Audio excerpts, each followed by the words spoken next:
Hello friends, welcome to my channel ரேவதின் kitchen. இன்றைக்கி நாம் பார்க்க போகிறது ஒரு திரிபுரா குசைன் சக்வி. இது ஒரு ட்ரெடிஷ்னல் டெலிஷியஸ் அண்ட் ரொம்ப ஹெல்த்தியான ஒரு ரெசிபி. நிறைய ஹெல்த் பெனிஃபிட்ஸ் இருக்கிற ரெசிபி.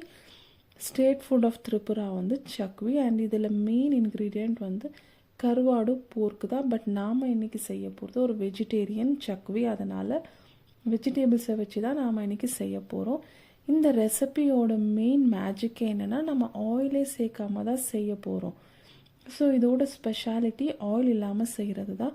ரொம்ப ஹெல்த்தியான ரெசிபி. எப்படி செய்யறதுன்னு பார்க்கலாம் வாங்க ஃப்ரெண்ட்ஸ்.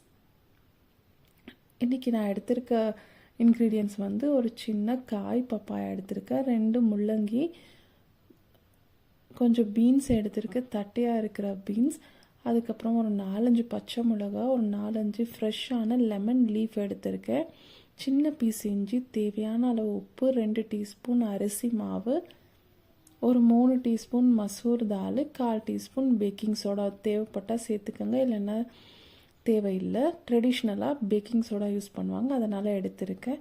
முதல்ல பருப்பு எடுத்துக்கோங்க, அதை நல்லா வாஷ் பண்ணி ஒரு 20 நிமிஷத்துக்கு ஊற விட்டுடலாம்.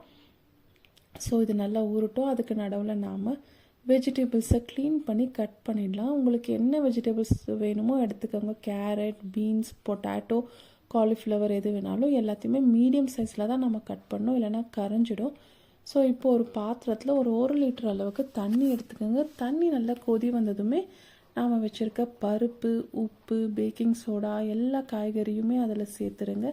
பச்சை மிளகாய், இஞ்சி, நம்ம லெமன் லீஃபை மட்டும் தனியாக வச்சுருந்தா அது கொஞ்சம் நேரம் விட்டு நாம் இதோடு சேர்த்துக்கலாம்.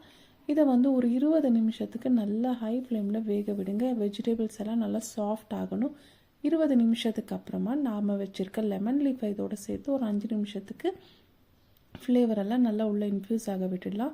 இப்போ நாம் அரிசி மாவை எடுத்து அதில் தண்ணி சேர்த்து நல்லா ஒரு வாட்டரி கன்சிஸ்டன்சியில் சேர்த்து நம்ம வெஜிடபிள் கூட அதை விட்டு நல்லா கலரி விடுங்க. லோ ஃப்ளேமில் ஒரு 5 மினிட்ஸ் குக் பண்ணுங்கள்.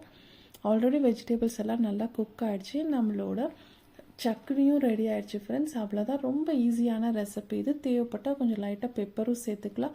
உங்களுக்கு தோன்ற வெஜிடபிள்ஸ் எல்லாம் சேர்க்கலாம் ஃப்ரெண்ட்ஸ். ரொம்ப ஹெல்த்தி டேஸ்டியான ஒரு ரெசிபி இது. இதை வந்து யூஸ்வலாக ரைஸோடு சாப்பிடுவாங்க. சுட சுட சாதத்தோடு சாப்பிட ரொம்ப நல்லாயிருக்கும். ட்ரை பண்ணி பாருங்கள் ஃப்ரெண்ட்ஸ்.